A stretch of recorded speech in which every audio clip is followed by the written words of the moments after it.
What is going on, everybody? We are back. Episode 152, ABJ Presents Tornado Tag Podcast.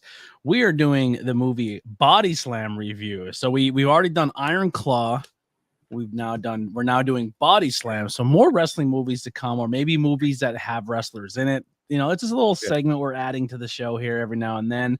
You know, we have our show reviews. We'll review, old school shows or maybe some independent shows. We do some What If Now series where we go back in time and rebook some wrestling history. T-shirts are now available. Go ahead over to TeePublic and TeePublic for the brand new What If shirts, Tornado Tag style. What are we doing, Kat? I think it's very safe to say that the Iron Claw is still the best movie we've reviewed. Yes, Iron Body Claw. Slam, not quite the caliber of the Iron Claw. Yeah, I would totally agree there. But let's get real quick links below to follow us on all social media. You could follow myself everywhere below. Buy that merchandise we were just talking about. If you want to support the channel, we do take super chats and donations over on YouTube. Links below for that as well. If you're not watching on YouTube, audio side of things, we're on all major podcast platforms. Help us out with a 5-star content. We just had an episode with Miss Misfit on the podcast, episode 150. Then Alex and Eric Viking from Pro Wrestling Explosion and High Tension Network were just on. And then tomorrow I'll be back with a Bride of Chucky review with Dante James. On Thursday, we'll have Sonny DeFarge back for Terminator 3. We've made it through 3 Terminator movies. And then we'll be back on Sunday with our bio of Abdullah the Butcher. So that's going to be really fun. Very storied career. That's one you could do like a whole series on Abby. Yeah. We could talk about him getting electrocuted in the chair. Horrible. But yeah, so we're gonna do this a little different. So if you have seen our Iron Claw episode, we kind of went on a scene by scene breakdown. We're doing a little different. So on the Not Cool in High School side of things, where we do our movie reviews, or the Not Cool in High School horror, we changed it up a little bit because the scene by scene breakdown was just not a lot of fun as to make content with. So I found a different format. We're going to try it here for the first time and see how you guys like it, to see if this is something more for you. And maybe we can adopt this when it comes to doing show reviews. Maybe we could take the same blueprint and then just insert the show review stuff. You know what I mean? Instead of going match by match by match, or we can just kind of say, like, what were 3 matches for you that stood out, and what were some things that were good and what things were bad? You know what I mean? Stuff like that. But well, let's get right into the beginning here. Brian, why did we pick this movie? And is it something normally you consume? And is this one of your favorite styles or genres of movies? Well, I don't think there are enough wrestling movies to count it as a genre, but it's definitely something I have had a lot of background. I don't think I've seen every wrestling movie, but I've seen quite a few of them. Even some of the more obscure ones from back then, like Bad Guys was another, was one that was fairly similar to this. No Holds Barred, obviously. No Holds Barred, I believe, was the first movie I saw in the movie theater. But Body Slam was a movie that would come on a lot on like the Movie Channel or Showtime back in the day.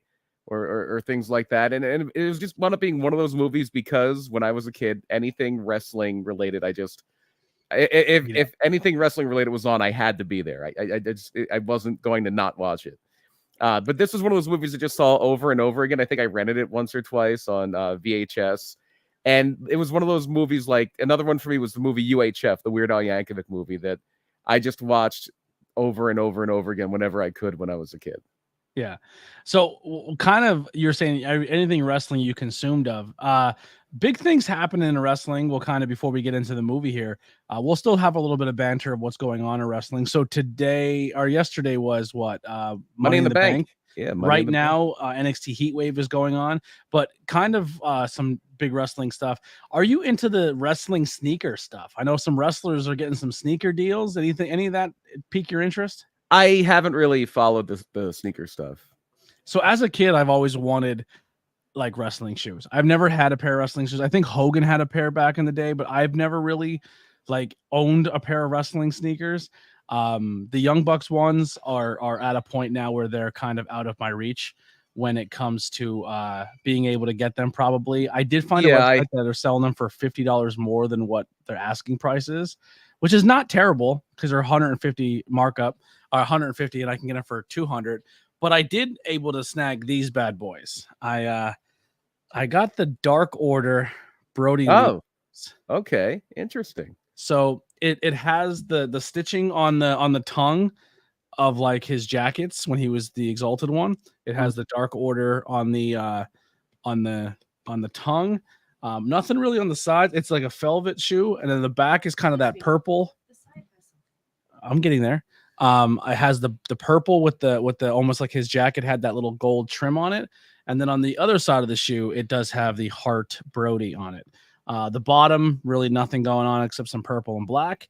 And then in the inside of the one shoe is actually, it's hard to see, but Brody's in the one shoe. And Then on I the would feel like other I'm shoe, stepping on Brody Lee every time I walk. yeah, and then this other side says the Exalted One. His name, the Exalted One. Oh, there you go. There you go. Lily with the light. And then it has, I'm not 100% sure the 93 Maple Leaf. I know he was a fan of a player from the Maple Leafs. I think that was his favorite hockey player. I don't know that hockey player's name, so that's my fault. But on the inside, it's a great quote. I love this quote from Brody. Professional wrestling is a beautiful yet cruel mistress. She will treat you well and treat you horribly. But outside of my family, it's my one and only true love. Brody Lee. So I really like them.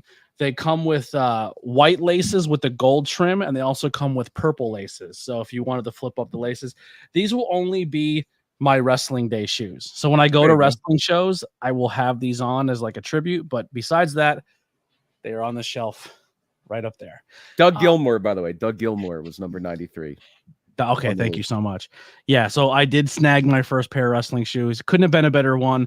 I am a big fan of Brody Lee. I mean, you could even go back to the old Tornado Tag days when they kind of broke up the Wyatt family. I was like, man, my favorite member of that team was Luke Harper. And then we got to see him live, and I seen him as the IC champion.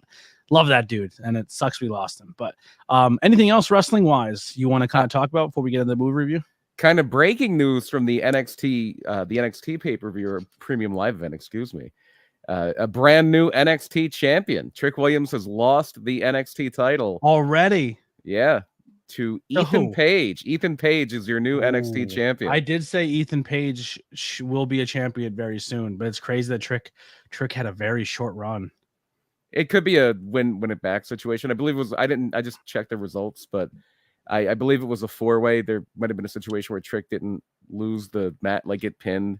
There's always what did that, but yeah, that was a very short reign. Yeah. Also, not really wrestling content wise, but I kind of talked in the chat, and I went and revamped my server a little bit, and then added a ton of songs to ABJ's playlist. So yes, I am doing a thing with my Discord community. If you would like to participate with it as well, and you don't have a Discord, you can also DM me, and I'll send you the link to do it as well. But I'm doing a music challenge. I kind of got it from the boys over at Opinion City Podcast, or not Opinion City Podcast, Welcome Back Podcast. Mario Millie from the Welcome Back Podcast was doing this thing where he was doing a review of a different genre of music for a month, and you only listen to that genre, and then you try to find things you've never heard of before, or maybe try different subgenres, or just see if that music genre is for you. So the entirety of this month, I've been listening nothing but metal music, all different sites of metal music. It's been a journey so far. It's been a lot of fun. But yeah, that's pretty much. So are you going to be listening to Kick? Is the question. Are you going to be listening to Kick? I might throw some Kick on the playlist. Yeah. Not Kick, a real band, Kick. Right? No, I don't believe so. No. I love how they, even when they're not performing, they still carry on their instruments. Yeah. Well, you have to. How else are you going to know they're musicians unless they carry instruments with them wherever they go? Yeah, definitely. All right, so let's get back into it. When it comes to the movie, so you said this one holds a soft place in your heart. Yeah, and I know it's a bad movie. Spoiler: it's a bad movie. But it's my bad movie. Okay. Yeah. I lost my place here. So give us a brief little synopsis history lesson of this movie. So this movie came about because of the rock and wrestling connection, the rock and wrestling run of the 80s. And Roddy Piper, I think this is, I don't know if this is pre or post They Live. I'm not sure exactly when They Live came out, but this is kind of a cash-in attempt on the wrestling boom. So I believe it came out in 1986, or at least it was filmed in 1986. So around the time of WrestleMania 2, a little after WrestleMania 2. And it never really had a theatrical release. There was a lot of controversy with this movie behind the scenes. The idea for the movie, the script was written by 2 lawyers, and I forget their names, but they were the people who kind of came up with the whole thing. And the director for this movie was a guy named Hal Needham. Hal Needham had a big background as a stuntman, and he was also a very, very good friend of Burt Reynolds. So he lived on Burt Reynolds' property, like he had a house on Burt Reynolds' property. I feel like this lead role could have went to Burt Reynolds. It possibly could have. Probably couldn't afford Burt Reynolds at this point. They probably couldn't afford him. And so Hal Needham, he started as Burt stuntman, but then he wound up directing Smokey and the Bandit. He directed Cannonball Run and a few other movies. And I think he was the one that wanted Dirk Benedict, who plays our lead character here, M. Harry Smilac. But during the movie, I guess the writers, the 2 lawyers who wrote the movie, and I guess they were producers as well, were very unhappy with a lot of the changes that were taking place. So basically, if you don't know a lot about how movies work, the writer is kind of, unless they're also directing or unless they have a producer credit or something like that, they don't have a lot of power on what happens in the movie. The director is considered the author of the movie, and a lot of directors and even actors will change things around. And a lot of things were, believe it or not, improved, they say, by impromptu rewrites, reimaginings by Hal Needham and Dirk Benedict. And this caused a lot of arguing. And I think Dirk Benedict even physically went after one of the guys at one point. And there was a lot of legal stuff, and the legal wrangling kept the movie from being released theatrically. Orion Pictures there was so much time tied up in the courts that Orion Pictures just released it straight to video. Yeah. So I do have, it was released in September 10th, 1986. Mm-hmm. Yeah. So this movie predates to me by a couple months. So it's in between WrestleMania 2 and WrestleMania 3 is where we're at. But you would think, you put wrestlers in a movie. I wonder how many That's Not Gonna Work for Me brothers were put in this movie. Well, there's a fun story, and I'm sure you're going to get to it, of what happened when they were filming the ending sequence. But just to give the very quick overview of the movie, basically, Dirk Benedict, who was the original Starbuck on the original Battlestar Galactica, he was face on the A-Team with Mr. T. He is M. Harry Smilac, who is a music manager. He manages people in the music business, and he was a big hot commodity as far as management. The opening scene sets up with a little exposition. His acts were winning Grammys. He was the talk of the town, but he's fallen on some hard times. He's being sued. He was being sued by a Korean savings and loan company that provides a very, very poorly aged ethnic stereotype throughout the movie, and his lawyer got him off on a technicality. But basically, he's trying to get things together by setting up booking bands for this fundraiser for a guy running for Senate. And he winds up meeting Rick Roberts, who's played by Roddy Piper. And long story short, we're not going to go over the whole plot of the movie. Yeah. He winds up unwittingly becoming a wrestling manager. And it's kind of wild how I started with local music and then ended up in professional wrestling. Yeah. I think if I ever do get a gimmick name that's not ABJ, it's just going to be Anthony Smilac. There you go. M. Anthony Smilac. I don't know if that's a skin disorder or disease. Yeah, good line. That's a good line. Captain Lou is so good. Well, he didn't have to exactly stretch. Yeah, he's. Did I show you? I won a Captain Lou action figure. Yes, you did. You did. I did, from a political guy. This all ties in. You know what I mean? It does. Yeah. It's all in sequence. So Captain Lou Albano has the acting stretch of playing Captain Lou Morano, who is basically Captain Lou Albano. First off, how dare you? He was Super Mario as well. Well, that was after this. Yes. Yeah. Guy can act. The guy can act. He's got range. You ever see the clip where it's at the Super Mario Brothers, and they don't know if it's like just bad audio or if he actually says it? But in the one scene, Luigi goes, "Mario, you got a little linguini on your shirt," and he goes, "Go fuck yourself, Luigi." But I don't know if he actually says it or if it was like a behind the scenes thing. But it's hilarious. There is a really, and I think it was on in Philadelphia. There's an anti-drug PSA that Oh Lou yeah. Albano does in the Mario get up, and he's at the end he's like, "This is Captain Lou Albano telling you don't do drugs." He's just like, drugs are evil, drugs are ruin you. And at the end, he's like, and if you do drugs, you go to hell before you die. I'm like, geez, Lou, settle down. As he's Settle on down. coke. Oh, I don't know if he was doing a lot of coke. He was a notorious drinker. He was Yeah. he had a saying that the captain drinks a little all the time. Yeah. Did you ever meet the captain? I never met Captain Lou Albano. I did. I met Captain. So the place where I don't know if PPW ran there before, but it's the like the Hazelton Farmers Market. They did that one, like the one guy runs it every year. It's like a tax income show. I think did we go together for it? I don't believe so. Yeah, but they ran a show there every now and then, and it's like this place. It's like a little farmers market in Hazelton, and I went there, and that's where I met Jimmy Snuka. He was there that night. I think Nikolai Volkov was there, and Captain Lou Albano. And I just remember like meeting Captain and seeing the thing in his cheek. And I was like, oh, that's my guy right there. I always loved Captain. Very, very cool.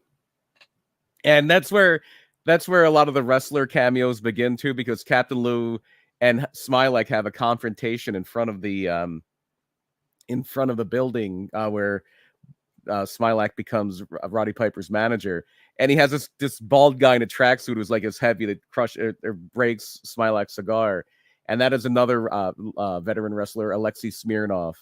And then we find out that not only is Harry going to manage Roddy Piper, but he's going to manage, or Quick Rick Roberts, excuse me, but he's going to manage Tonga Tom. Tonga Tom, the bloodline, shows up in this. So Tonga Tom is played by the Tonga Kid, twin brother of Rikishi, and the father of Jacob Fatu. Yeah. To make it a little topical. But yeah, so yeah, don't want to get too far into the movie. Let's just we can just run through some of the cameos here, some of the wrestler appearances. Yeah. The Cannibals, who are the evil tag team, the captain's evil tag team, who are very much not the Road Warriors here. Yeah, they're played by T-Joe Khan, who had a cup of coffee and not a cup of coffee. He was in Crockett for a while. Never really had a WWF run. He was in the AWA for quite a while. He is one of them. I believe he's Hammer, and then there's Axe, who is the Barbarian. And this is, I believe, shortly before the Barbarian and the Warlord got together as the Powers of Pain, which was also kind of the Road Warriors without being the Road Warriors. Yeah. We can't afford the Road Warriors, and Legion of Doom is probably. I mean, and Demolition is suing us probably. And Demolition, I don't think existed at this point. If they did, they haven't even ripped them off with Demolition yet. Yeah, yeah. You could have, I guess, gotten the Road Warriors, but they got Axe and Hammer instead.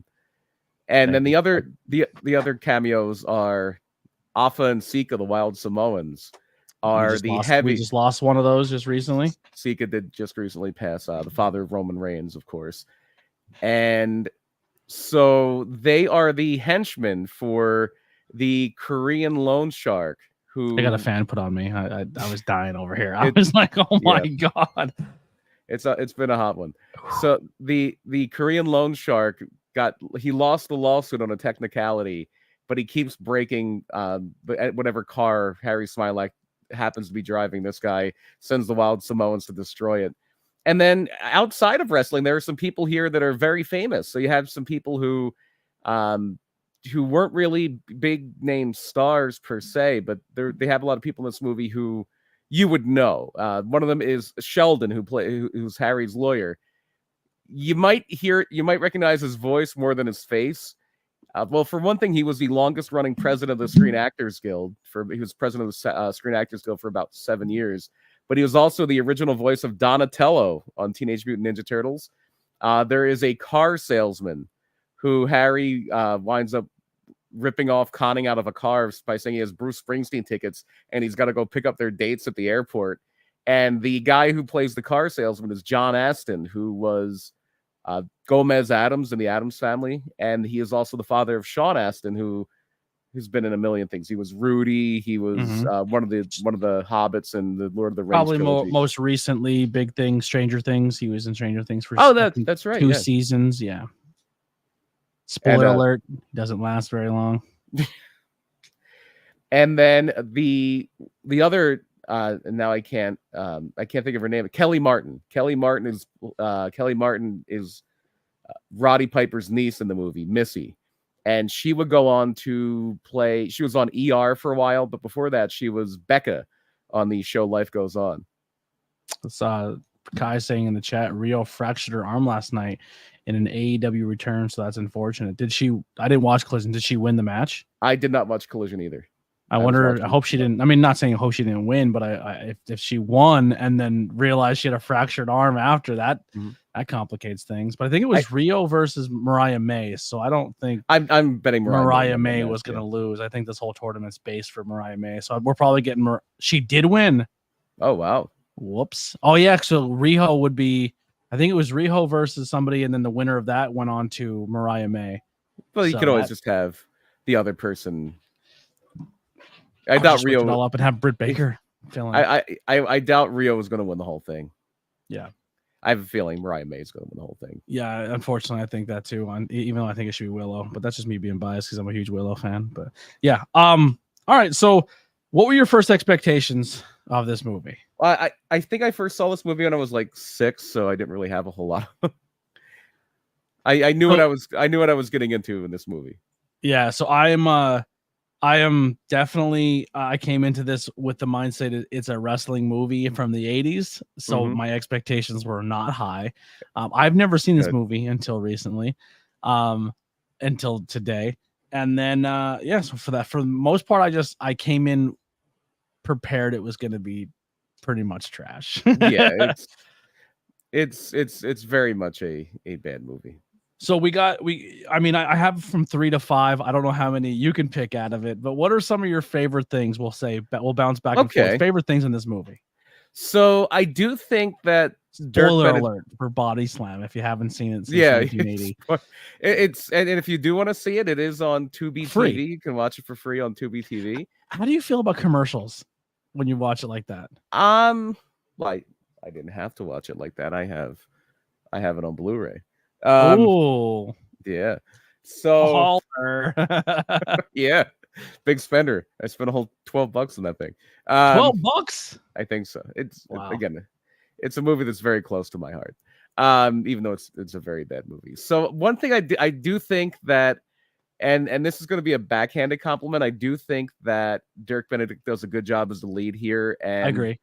And it helps that he has the only character that really has an arc here. He's the only character that changes and learns and grows, and that I think Smilac was for a movie this bad, he was a standout character because he actually had some growth and range, and I think Dirk Benedict did a very good job in the role. Piper wasn't terrible. He wasn't terrible, but I think when you think of how dynamic Roddy Piper can be, the character is just kind of a very generic baby face character, which it doesn't really showcase it. You're not seeing like Lord Frogtown Piper. You're not seeing They Live Piper. Like he's getting his ass kicked for a lot of this movie. Right. He's got great presence because he's Roddy Piper, and he, of course, he's going to have great presence, but it didn't feel like a very Roddy Piper character, but Piper was fine. The character was just a little, like pretty much any character but Smilac in this movie, was very one note. Yeah. Tonga wasn't terrible either. No. Tonga Kid did very well. Lot of Superfly references. Yeah. Well, they were doing a lot of that back then. So one of the Pacific Islander wrestlers who was around at that point was CV Offie. And they just basically, when Snuka had to go away after some things happened, Tonga. No, they made this CV Offie guy was basically for a minute Superfly CV Offie. They just kind of you're gonna be the Superfly now. Yeah, you're the new Superfly. So yeah, no, Tonga Kid comes into, at this point, I think he was either on his way to WWF or was already there, and he started as the Tonga Kid, which is what he was mainly known as through wrestling. He was also then Tama. He winds up teaming with Haku as the Islanders, and Haku was wrestling as King Tonga, so they just changed him over to Haku at that point. And Tama, that's where that Tama Tonga name comes from, because the Tonga Kid winds up becoming Tama. Mm-hmm. And then later he would go to WCW to be part of a trio with the Samoan SWAT team, who would wind up being the head shrinkers, Fatu and Samu, as the Samoan Savage. Yes. Yes. Tonga Kid is the twin brother of Kishi. Yeah, Rikishi. Yep. Sam Fatu. Yeah. So he's the uncle of the Usos, the uncle of Solo Sikoa, the father of Jacob Fatu. Yeah. What do we think of his kid's debut? Oh, Jacob Fatu is a star. Jacob Fatu there is a lot of potential with that guy. My only fear is if Vince was in charge, I think Vince would try to rein him in more, because obviously they want Solo to be the guy, right? But he's so charismatic and so likable, because people just he's playing the big brute villain, but everyone knows him from the indie scene, and they know how lovable he is and how much he captivates you. He falls into the Eddie Kingston thing too, where he's so real outside of pro wrestling, and he's just attached. You attach to him. I honestly think if the more screen time he gets, I think within 2 years he'll be one of the top stars in the company. Yeah, he has probably potential. Bigger than Roman and Cody if you give him enough time. I don't know about that, dude. I think his charismatic and the way he connects with an audience is so second to none. He's so good, man. He's very good. I think he definitely does run the risk of outshining Solo, but Roman and Cody have a certain something that, and I don't think the indie scene is so small. I don't think people are really gonna care too much about how Jacob Fatu was perceived on the indies, but they are doing a very, very good job of just basically the bloodline's crazy, but this guy is extra crazy. This guy you really have to watch out. Yeah. How about the low blow? Did you see the low blow spot?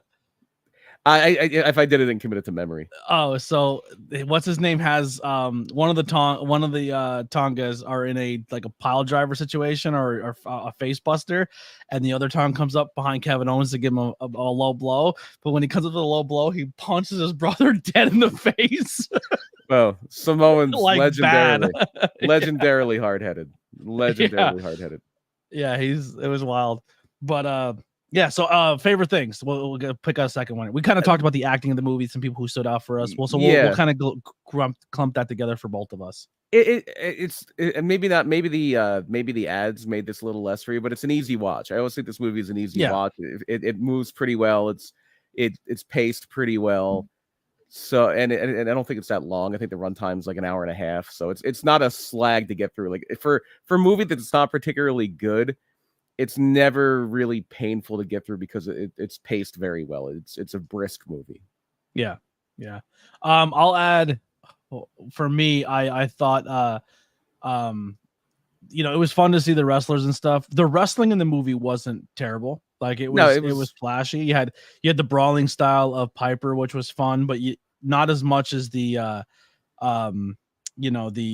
fact of it wasn't Piper. It didn't feel like you were watching a Piper match. But there's no. Where I thought the wrestling shined was Tonga Kid. Tonga Kid being high flying, the dive spot he does to the outside where they pull the rope down on him and he does that huge dive. It looks like he dove into the crowd. He committed to that dive. He definitely probably landed on a crash pad, but of course, he fucking flew.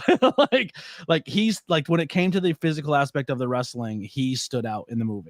100%. And I think another thing that I would put in the positives column for this movie is it really treats wrestling with a surprising amount of respect. Wrestling is never looked down upon. It's never looked at as a joke. It lives in a world where it's kayfabe. This is all real. There's no breaking a kayfabe here. Nope. To the degree where I guess the wrestlers, when they were shooting the final scene, the big match at the end of the movie, obviously when you're doing a movie, you have to do a bunch of different takes, a bunch of different angles. It was a long shoot. And they basically got the sense, the wrestlers involved got the sense hey, the crowd is not taking this seriously. They're thinking everything's phony. So Piper, Tonga, Tijo Khan, and the Barbarian worked a fight, a real fight during the shooting. And Hal Needham, the director's jumping in. he's a smaller guy, but he's a crazy stuntman. So he's going to jump in and try to fight it, like try to break it up. Like and they worked everybody. Like it was just those 4 guys going, you know what? I think we need to make people believe this is real again. So they start fighting, and then the wrestlers that were there just to be crowd extras, Bruno Sammartino, Ric Flair, Sheik Adnan Al-Kaisi, they all jump in. Classy Freddie Bliss. I don't they think all Blassie protected the business. But he was hitting people with the cane. He was swinging it. You pencil neck geeks. Yeah. Yeah. So but I think it was mainly Flair and Bruno and Adnan jumped in and kind of broke it up. And I guess Dirk Benedict goes in later and he's saying that, you know, is everybody okay? Like, you know, it got a little crazy there. And Piper had to smarten him up. Because I guess, like, Dirk Benedict, at least he's claimed in following years that that's how he found out, like, the wrestling was because, like, Piper's like, no, we staged that fight. And that was like color. We got some color at one point in the movie. Yeah, they did get color. I'm guessing maybe they ran the razor, but I don't know if you would do that in a movie. I think they're it didn't look like it was like it didn't keep coming, if that makes sense. Yeah, no, I'm pretty sure it was just movie magic. I don't think they're really gonna blade on a movie set. Yeah, especially because again you have to do so many takes and all that. Do you have any more favorite parts, or do you want to move on to the negatives here? I think that's good for the positives. All right, I'll kick off the negatives. All right. Does not age well. There's some things in this movie. No. There's some homophobia. There's some possible transphobia. There's some very big racist tones. It's very 80s wrestling, we'll say. Yeah. So we already kind of touched on the very caricature like Korean loan shark guy. Yeah. Who his accent is played for comedic effect. And every time he hits a screen in 80s fashion, they gong it. Yes, yeah, they literally play a gong when he's walking on the screen. It's like literally 16 candles every time Long Duck Dong's on screen. Mm-hmm. Dong. Like, yikes. So, yeah, there's that, and there is, literally, I watched the trailer for this movie, and one of the jokes they put in the trailer for the movie, literally in the trailer, is Smilac not understanding that he said collections because of his accent. Oh, and that is literally in the trailer for the movie. Mm-hmm. But yeah, that didn't age well, and yeah, there's definitely some language, some words that will not be used on this show. The F word that doesn't end in UCK. Yeah.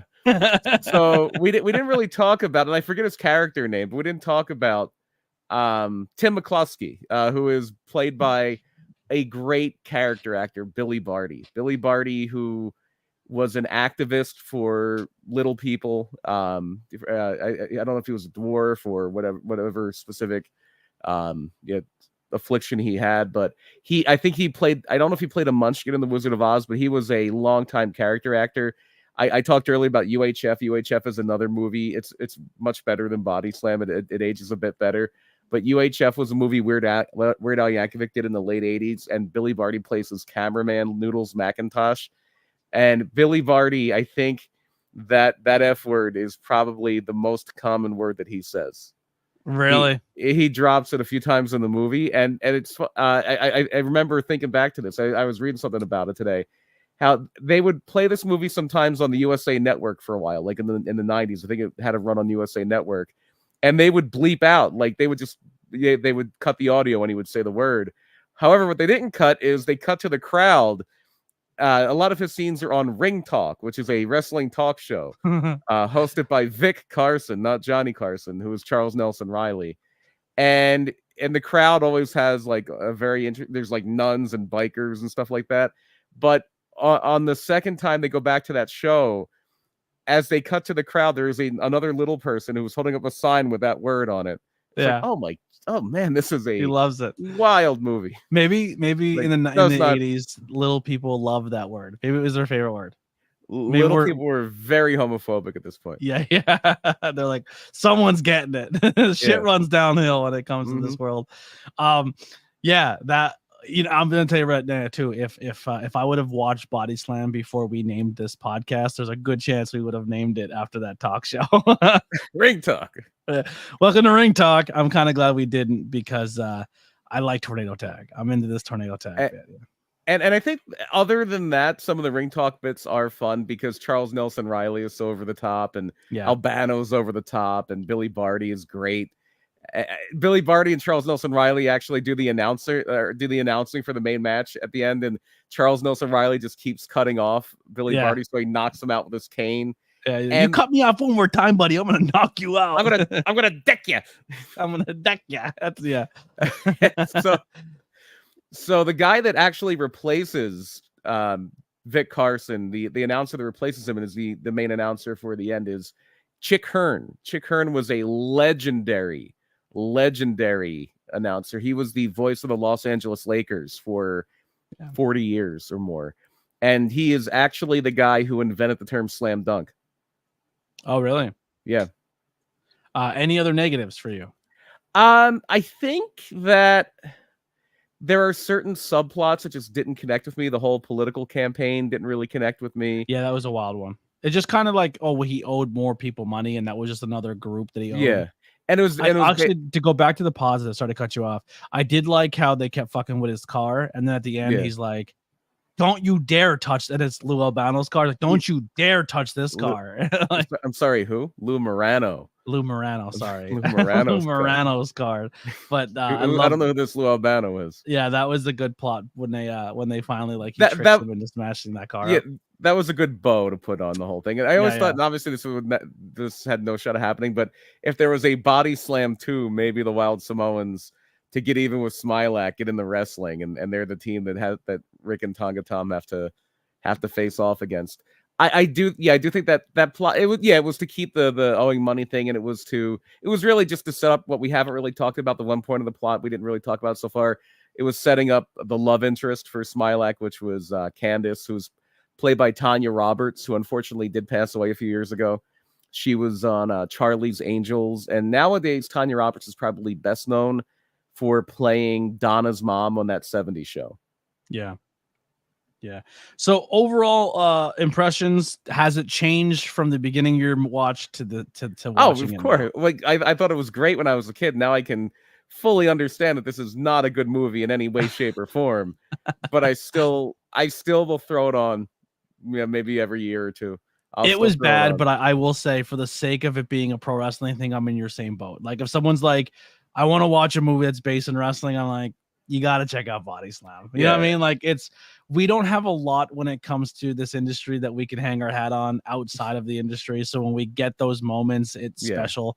And Body Slam fits that thing. Same with No Holds Bar, or some of these other movies we're going to review. You know what I mean? Like, when we have an opportunity to get our own sneakers and toys that we can support and t-shirts, you got to go hard, because it's not something that was that's always voted to us. And it seems like it's becoming a little more frequent now, because you had the Iron Claw, obviously, the Wrestlers. I still think the Wrestler is the gold standard for wrestling movies. It's far and away the best one.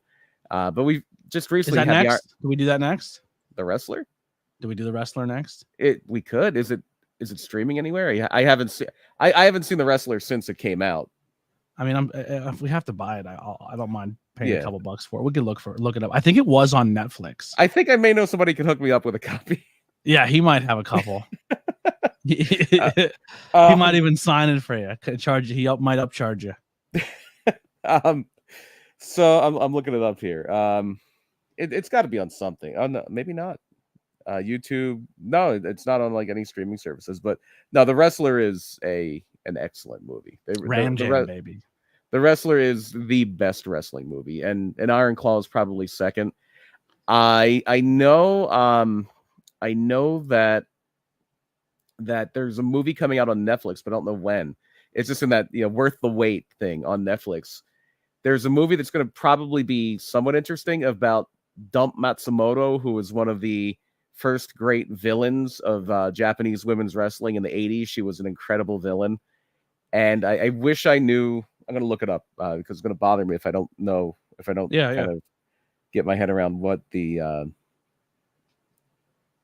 what the movie Well, while is you're called. looking that up, our next thing here is scale from 1 to 5. I'll while Brian's looking it up here, BP's looking it up. I'm gonna say for this movie, for my scale of 1 to 5, 3 is average, right? 2 is still a good movie. 3 is like above average. 4 is I protect the 4 at all costs. Like I don't give 4s to everybody, and I definitely don't give 5s unless it's an absolute masterpiece. It's a hard thing. 4 is almost impossible. You should be shocked if I give it a 4. But this one here, I'm gonna go 2.5. I mean, as a movie, it's a 1 or a 2, but As a movie, it's 1 or 2, but it has Piper. When you throw in the sentimentality and stuff, I'll give it a solid 3. You throw a 5, you throw a Piper, you throw a Wild Samoans, you throw a Tonga Kid in there, it bumps up to a 2.5 for me. And I just looked it up. It's not a movie; it's a series. It's going to be a whole series, and it's called Queen of Villains. Got you. And I believe it's coming out. I mean, like September, the October. Dark Side of the Rings and the Tales of the Territory are telling stories outside of the wrestling business that people are like, what? Yeah, and it's just like I think it's sparking the interest of Hollywood more. Of like, man, we have all these stories that we've rewatched so many times, and this wrestling industry has some fucked up stories. Oh, it does. It does. You know what I mean? Heels is another. I mean, Heels is fictionalized, but that is going to be coming to Netflix soon. And if I know they canceled it at Stars, but if it gets a good run on Netflix, they might revamp it. They gave it a Netflix have breathed life into a lot of shows again.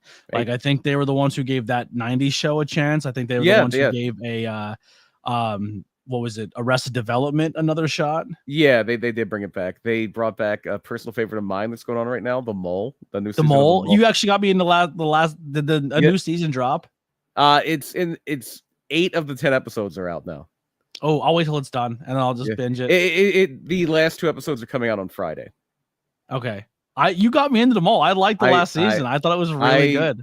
That is one of my favorite shows. That's your guilty pleasure reality TV show. My guilty. I actually Survivor too. I'm a Survivor guy, but Survivor and The Mole are my guilty pleasure reality shows. You know which one I really like on Netflix? It was based on the show, but they did a real version of it. Squid Game was really good. Yeah. Who was in that? Leva Bates. Leva Bates was in that. Yeah, that was good. The Squid Game, like actual contestant show, was good. And I really liked was it The Circle, where they put everybody in different apartment rooms and they could only talk to each other via the screen? Yeah, it's like the social media reality show. I like it. I like it a lot. All right, what was your overall takeaway of the movie? Overall, it's just it takes me back to a time and place. It takes me back to a certain era of wrestling that is, I mean, it's almost 40 years old now, this era of wrestling. So it's largely forgotten about, especially beyond Hulk Hogan. But Roddy Piper was just as much a part of that as anybody. It's so funny because he was the villain of the whole rock and wrestling thing. And he's the hero here. Albano started as the villain, became the hero in the rock and wrestling thing, but he's the firm bad guy here. You know, I've never seen the rock and wrestling cartoon. Oh, I think I've seen a few episodes of it. It's, you know who does the voice of Hogan, right? Hogan's not his own voice? No, nobody is. What? No, they had actors do their voices. Hulk Hogan, I think, recorded some like live action stuff for it. But the voice of Hulk Hogan is Brad Garrett, who was Raymond's brother in Everybody Loves Raymond. No, does he sound like that? Hey, everybody. No, yeah, he sounds like himself. He's not doing a Hulk Hogan impression. What? So I mean, Everybody Loves Raymond is old now, so I guess some people might know him more as the guy from the Jimmy John's commercials. Jimmy John's. Yeah. So he was the voice of Hulk Hogan. Is rock and wrestling? It was Hulk Hogan's Rock and Wrestling. Hulk Hogan's Wrestling. Is it like on DVD? I don't know. I doubt it. That I don't know. All right, listen. If anyone knows links, drop them in my DMs where I can get it, because I need to go back and rewatch that cartoon. I wonder if they have episodes on YouTube. They might. YouTube. Everyone has everything on YouTube. Yeah. What was the last thing here? Oh, fun facts, trivia, stuff like that you may know about the movie. We've talked a lot about them, the whole like controversy behind it, and some of the people in there. It's really odd, like how many of these people wound up going on to do other things. Like one of them we didn't even bring up was Dennis Fimple, who he like this movie. One of the things we'll jump back a little bit. One of the things I really do like about this movie is they just have these little one-off characters who are very, they're not like super deep or anything like that, but they are very just almost like SNL skit people. Like Yeah. just and one of them is the guy who owns the arena where they start doing rock and wrestling. Elmo is his name. Elmo. He runs the arena, and the actor who plays him is Dennis Fimple, which is he looks like a Dennis Fimple. And he played the grandfather in the movie House of a Thousand Corpses. Holy shit. Yeah. Yeah, he did. Good So that's one of the kickers in the movie is that. So eventually, because the captain has injured, there's a scene in the middle of the movie where the captain and the cannibals injure Tom and injure Rick Roberts and injure Harry, and they blacklist them from all the arenas, all the big arenas. So they literally, which never happens. No one in the local scene will blacklist somebody so they can't work anywhere else. That's not a real wrestling thing. Well, it's funny because when that happens, I'm like, oh, I thought that Smilac was supposed to be based on McMahon, not Albano, or excuse me, Morano. So they buy an RV and they start touring these little arenas. And it's one night you'll get rock and roll with Kick, or at that point it's Kicks. Yeah, it's Kicks. And then at the other point, and then the next night you'll get pro wrestling. But then what happens is they find out that they are only booked for one night at this arena, and they get the brilliant idea of why don't we do a rock and roll show and pro wrestling at the same time. Well, that's going to be happening very soon at High Tension Wrestling. You can come down to WrestleWave, where it's a no-ring pro wrestling stage show. I'm actually kind of see how it plays out. I saw it happen one time where this was an old show that there was a wrestling websites in the late 90s, Scoops Wrestling or Scoops Central it was back then, and they did a thing at the ECW arena in like 1999 called Break the Barrier, which was something where they basically got like a dozen different indie feds together to do a show, and they did a convention beforehand, and they had a band play before the show, and it was one of those like really screamy metal bands. Like you couldn't understand what they were singing. Yeah. They're just, and after the crowd just was having none of it. They were there to see wrestling. They were there to see a metal show. And after like the second or third thing, like just somebody in the crowd just yells, "Cut the fucking music!" And the band just walked off. The band walked off. And really? Well, we've seen live band while a wrestling match is going on. Have we? Avery Goods, Phil, you were 13, you were 13 Mexican lagers deep that were 19% each. But during that's right, the Ultramanus brawl, Ultramanus' band played. That's right. While they all brawled in the ring. Very similar style of music too. Very similar style of music. But yeah, that'll pretty much wrap it up for Body Slam. We'll plug some stuff here, but also one more thing I wanted to get off that happened at Money in the Bank that I thought was pretty funny. How about Drew cashing in? Yeah, to immediately fail his cash in. CM Punk costing him it again. People legit think Drew's quitting, and it's like I see the comments online like WWE is attaching themselves to the fans who are still kind of buying into kayfabe. Yeah, that's interesting. Yeah, obviously, it's an interesting way to do it because it feels like Drew should have a run at some point, but maybe he has to kind of conquer Punk first and then go on his run. But it's also interesting because this locks in now. It feels to me at least like it's more likely than not that at SummerSlam Gunther's winning that title. Yeah, but yeah, it's weird because usually you do this to a baby face. Usually the baby face, because there's that whole thing of the money's in the chase. Like you got to chase the title. And it's really weird to have a heel chasing the title like that. But they also like, they're kind of making Punk a little bit of the heel here. Like, I do think like, the audience is kind of split. And that's where I think and maybe as soon as SummerSlam, because it seems, I think the Punk will be good by then. It seems like at some point in this feud there could be a double turn, which I'm fine with because Punk is a phenomenal heel. Yeah. And Drew has been phenomenal as a heel too, but you can flip him very easily. I think he's so much easier to put over as a babyface, though. But it does feel like there's a double turn in the card somewhere along the way. Do you think we get a main event triple threat at Mania where it's Punk, Drew, and Seth Rollins, or do you think it's still going to be Seth versus Punk at Mania? I think Seth and Punk might be the long game, and that I would not dilute. It's been their best feud this year. Their best feud this year, especially post WrestleMania by far, or not even post WrestleMania because WrestleMania was part of it. Their best feud this year by far has been Punk and Drew McIntyre, and I wouldn't add Seth Rollins to it because I think adding Seth Rollins to it dilutes it. If I think just doing 3 ways dilutes a lot of things. I agree. Totally agree. And then Matt, what's his name? Forgot to kick out during the match. Did you see that?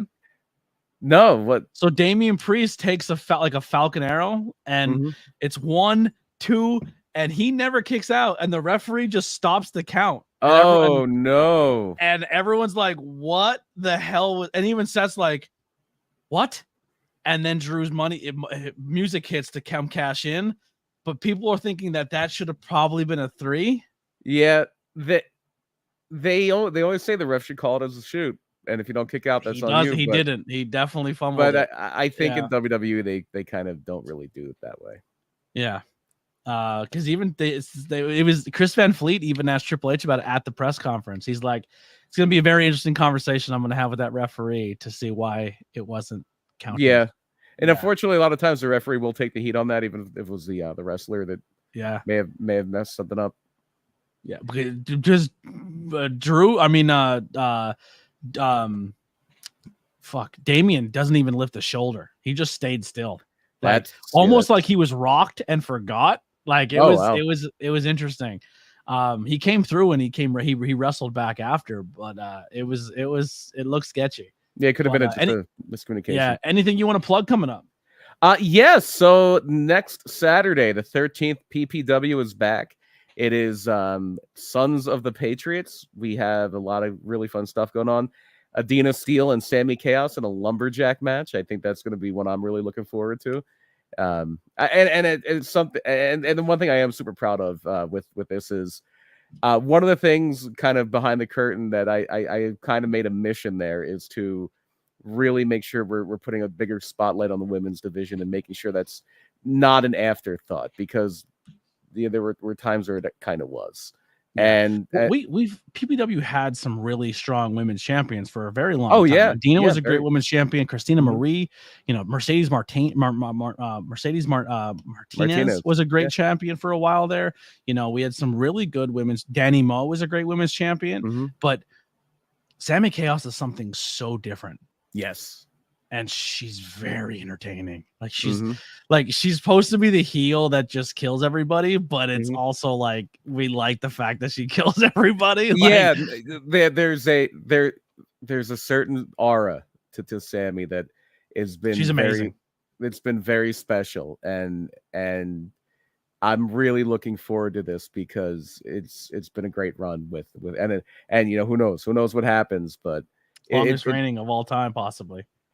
Yeah, I mean, there was that whole pandemic where I think people were champions for like 3 years. But no, what she has been like, the rise of Sammy Cass has been one of the most fun things to kind of see unfold as time has gone on, and then we have three women's matches on the show, which I'm so proud of. We have Danny Moe is going to be in action against Amara Void, who was an up and comer from the Maryland area. And then we have Harleen Lopez, Journey Burke, Esquire. Got to always run the Esquire. And Nat Castle. Nat Castle is one of the newest people coming out of the Creative Pro School. So that's going to be very fun. Yeah, really looking forward to that. That's going to be great.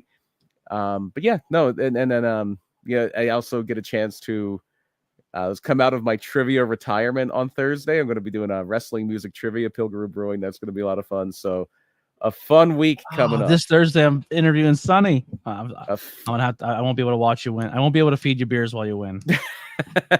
I have people trying to sneak onto my team at this point. Yeah. What time does it start? I believe 7:00. Yeah, it's about the same time I started the podcast.